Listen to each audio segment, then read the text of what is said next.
have just read an interesting book that is about names.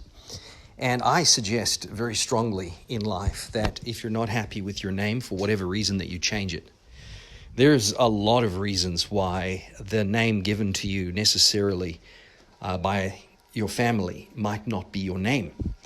In some cases, oh my goodness, this is an 800-odd page book, and it goes deeply into names and why a name can control the very everything of your life, your destiny. It can control every aspect of your becoming whatever it was you were supposed to be and didn't make that happen. Names are critical, so critical, in fact, that if you feel that there is definitely another name you should have been called, you're probably right. That probably was the name you should have been called. But you got to live out your life with this other name that you are stuck with. I am fascinated by this book. It genuinely is an eye-opener. Half the book is about what a name actually means. So what he does is he takes the most sort of common names, probably several hundred of the names, and he shows you he shows you what happens when you take a certain name, what a certain name means, what it actually is doing to you, the very nature of the sound of the name, what it's doing for you. I didn't even, many times in my life, I've known that the words that we use, as we know in James, biblically, the very words we use are either bringing life or death. The words that we are using are critical, important, valuably important for who we are as people and how we speak over other people. If we speak positive things over them, they're going to be nurtured, they're going to be cultivated, they're going to be cultured, they're going to grow into their destiny, right? It's so important to be speaking prophetic words over people. A while ago, I sent you a link to a video where one of the people talking on this interview was talking about one of the most important aspects of powerful prayer is prophecy, is prophetic words. And since that day, all those months ago, I have been tapping into that prophetic that wellspring of prophecy, that wellspring of prophetic utterances, and I find that it is absolutely incredible. In fact, over time, people will call me, sometimes from India, selling me solar or shares on a new company or whatever, and I utilize my prophetic discernment, my prophetic beliefs to tell them who they are and where they're going and what they're all about right now and some of the things that are coming into their life, and they are blown away. I don't know these people, never met them. It's purely just from the sound of their voice and from their name that I'm actually discerning what I get through the Holy Spirit, and I'm always accurate. It's very rare to be told something like that hasn't happened yet, or even though I may have said it happened. I had a lady who I spoke to telephonically from India. I've never met her. No, she wasn't from India. I apologize. She was actually from Sri Lanka. And she was selling me shares, some kind of a share. And the funniest thing was she sounded Indian, but I knew, or Sri Lankan, but I knew that she wasn't. Something told me she's from Switzerland, from Geneva, of all places. And I said to her, you sound like you're from Sri Lanka, but you're either going to Switzerland or you've lived in Switzerland.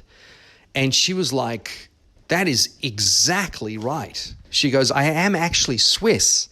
It's just that I've been so many years.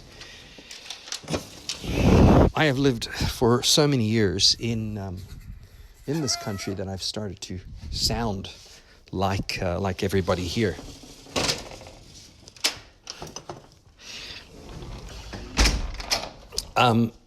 So I I was blown away that that piece of information had been given to me at that very specific moment when it all mattered, where it all mattered. This book is amazing. I don't know how to say this. It's really worth reading. You probably are not going to, I don't know where I got it. It must have been at a book sale somewhere, at somebody's house or something. I'm not quite sure how I got it, because the truth is it's not one of those books you would probably get very easily. But I'm sure you'll find it. I'm sure if you really look for it, you will find it. This book has a variety of reasons why people get names. And not a variety of reasons. There's like 8 or 9 pages in the index related to all the reasons why people give names. Sometimes people give people names that relate to financial orientation, names that are biblical names that are Christ names that are ashram names, cut out names, career names, body part names, believe it or not, be an Englishman names, or be an English woman names, be exotic names, sexual attraction names, being cheerful names, compensatory names, athletic names, names that show challenges in somebody's life, a nurture name, names that related to families. And then there's all these unbelievable things, that relate to why people get those names. Nursery rhyme name, why somebody would get a pa, passed down from pa name, or save the marriage names. Mums and dads give kids names that relate to their circumstances at the time, but it may not be a name that actually suits you, that's going to help you with your life, right? Humans are not plants. They're not things, Shakespeare wrote, "What's in a name? Well, that which we call a rose by any other name would smell as sweet," right? Humans aren't flowers. We're not roses. A rose knows not its name. A rose does not have ears. Unlike the rose, we are affected by sounds, but what is said to us by what stirs around in our subconscious. The name given to you by your parents can be one of the most significant factors determining your life and character. And it basically programs you. It literally programs your destiny. What I'm intrigued by, as you all know, for many years, I owned a publishing company, and until I sold it to an Asian company. And this company, fascinating, had writers. We had over 800 writers at one stage. Those writers all had names at the outset, and when they came to writing, they all changed their names. It was very rare for me to meet someone who actually kept his or her name.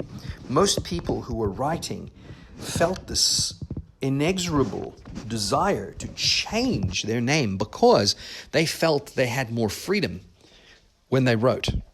It allowed them to deshackle themselves from the assumptions, the perceptions that everybody had about them. And what I was intrigued by was how many times authors would go back after they'd written the book and actually changed their pen name, their author's name, back to their name. Like none could do that. Many times I told authors, "Are you sure you want to keep the name?" And they were like, "Yeah." And I was like, "And if it was under your name," because I'd sometimes produce a cover with their actual name, they would say, "Don't do that. Just let's go back to the pen name. I definitely don't want my name on there." And again, it was because of this burden that comes with having that name.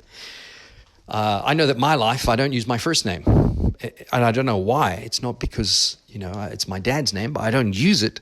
Not because I don't love my dad. I love my dad with all my heart. But for whatever reason, I'm drawn to this other name that I have. For quite a while, a lot of people don't know this about me. For quite a while, I did two other things. I acted in other people's projects, and I changed my name for that. When I was casting for a movie that I made many, many years ago back in South Africa in the late 80s, early 90s, I remember a very well-known DJ coming to our casting studio, and he changed his name. He changed his name to Shadow. I think it was Shadow, right? But it wasn't Shadow. It was it wasn't Alex J. It wasn't a well-known presenter at the time. He was actually a well-known presenter, but it wasn't one of those. It was somebody else. I can't remember who it was. Maybe one of my sisters can tell me, because I remember they were definitely in on the casting, and they remembered that it was a radio presenter. But he called himself Night Shadow or Shadow Night or whatever it was. And that stuck with me. It was like, why did he change his name? The funniest thing was that about a year or two later, I went for a casting and I changed my name. And when I did that, something amazing happened. Like, it was this intrigue, this mystery that I set up as to who I was. First of all, no one knew exactly who I was, but I could hide under the fact that nobody actually knew who I was, and I could actually do something else. I could be a bit more experimental with my acting, with my work, with the things that I was doing. And that worked for me. That worked for me beautifully. When I came to Australia, I thought, well, what I'm going to do is I will have different names. I'll have a different name for when I go acting, so that doesn't in any way impact my business world. And I'll have another name for when I do stand-up comedy. And I actually purposefully chose a girl's name as a first name for my stand-up comedy. And I haven't done much stand-up comedy, to be honest with you, but I did do some stand-up comedy. And I found that by having that name, it was fantastic, especially when they were on stage for the first time and they would announce me, and everybody was expecting this woman, and I kind of came up on stage. Now, the truth be told, it's a name that's quite acceptable as a male name, but it's not a name you hear a lot. It's a little bit like being called Renee, right? Renee is a girl's name, but there are guys called Renee. But this name, it was a... don't know if I should say it, but it's definitely a lady's name, but it's also a guy's name. I have heard men call that name, especially in places like Europe. There's Europe, France, Spain. I've heard that name many times as a male name as well. A little bit like Michelle. Could be a lady's name, but Michelle is also a male name. Just the freedom that it gives you to be called something else. And I'm strongly suggesting, and I really mean this, and I looked up each and every one of your names, brothers and sisters, and I figured out that your names all come with baggage. There's baggage in every name, my name included. All our names have some form of baggage. They all have some kind of a sound or a something that might be deflating your energy. It may actually be leading to your eating habits. It may be alluding to your... It may actually be leading to all kinds of things that you weren't aware of. It could actually be leading to depression, believe it or not. Some names are low energy names. That low energy can actually bring about low energy transactions in your life. And there's a whole section on the power of sound and how, it says here, how does a rabbit move? Hop. What do you do at a Kmart? You shop. What do you do when a light turns green, right? And most people go stop, but that's not what happens, right? You move. A spender likes to shop and shop. To wash a floor, you mop, mop, mop. A rabbit likes to hop, hop, hop, and hop. When a light turns green, so the sound can allude to an action, can allude to a something, which may not be to your advantage. People are programmed by their names.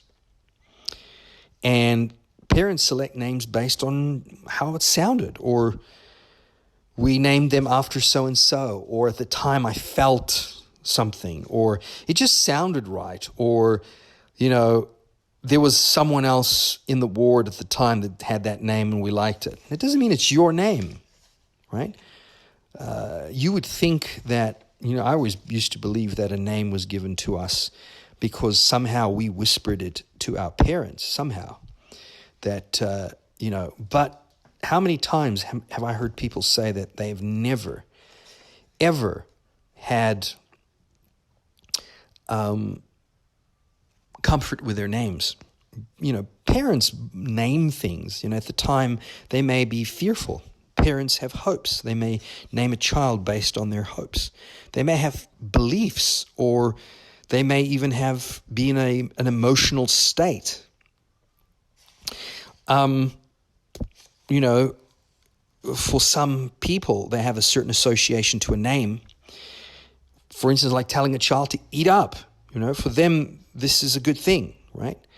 But it might not be a good thing for a certain child's type of morphic body behavioral type, right? You might have a body that shouldn't be eating up, right? Sometimes a name can create a self-fulfilling prophecy which may not work, or a name may create a state of rebelling. Some names can give people an association, a youngster an association that he's expected to rebel against something, right? Or that he's expected to protest. Sometimes people name their kids on the basis of a compulsion to recreate childhood hurts. And language, as we know, is pretty messy. I know this from law school, that most of the language that we have is bad. It's a slippery language. English is not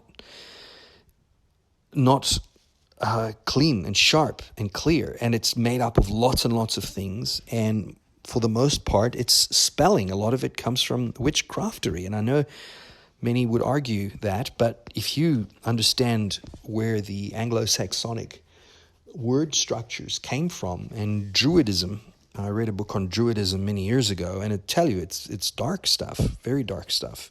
It was all very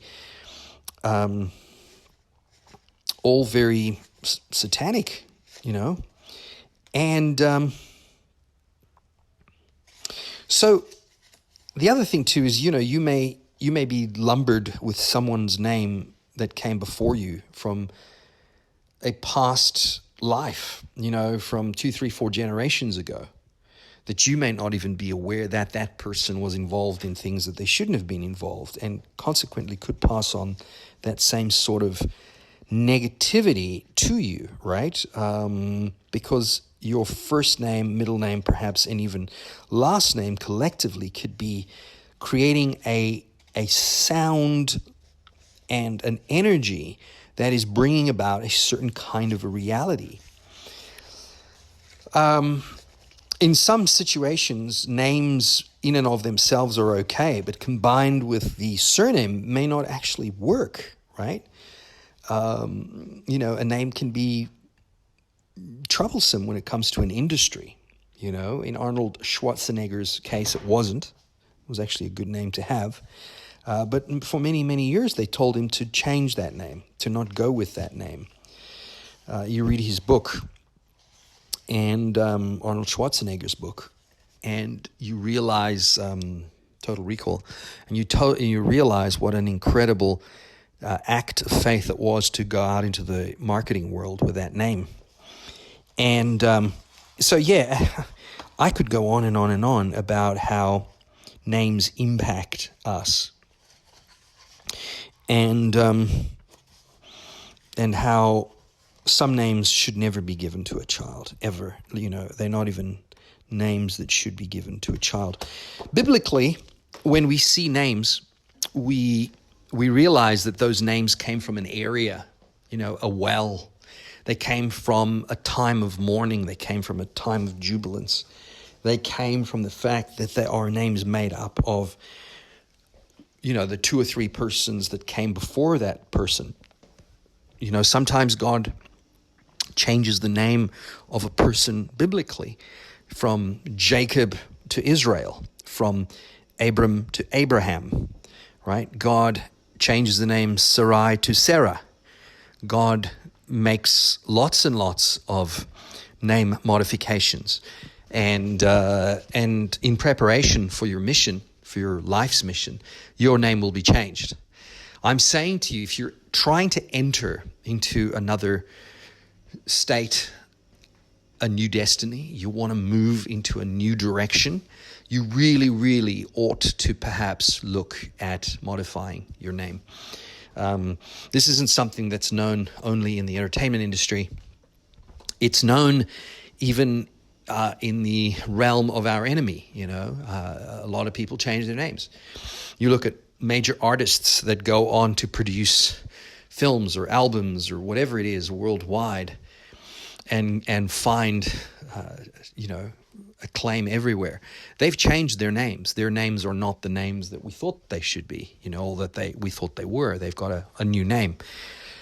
It just sort of makes sense in the world, to perhaps move into a name that makes for a more powerful encounter with Christ. And I think the Holy Spirit is happy to give you that new name. You just have to, in prayer, ask for that name. And you will see that name has probably either already been shown to you many, many times in your life, or that name is still coming. You have seen it many times, but you just didn't adopt the name. You didn't take the name as your name. But you're allowed to. Now, obviously, from a legal perspective, you have to ask yourself the question, me calling myself that name, is that legal?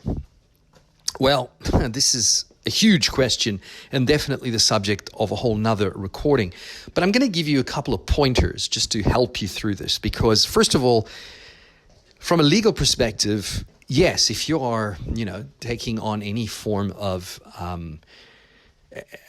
contract, you're trying to do something that has to be legally bound, that has to show legal binding, you need to, have a deed poll.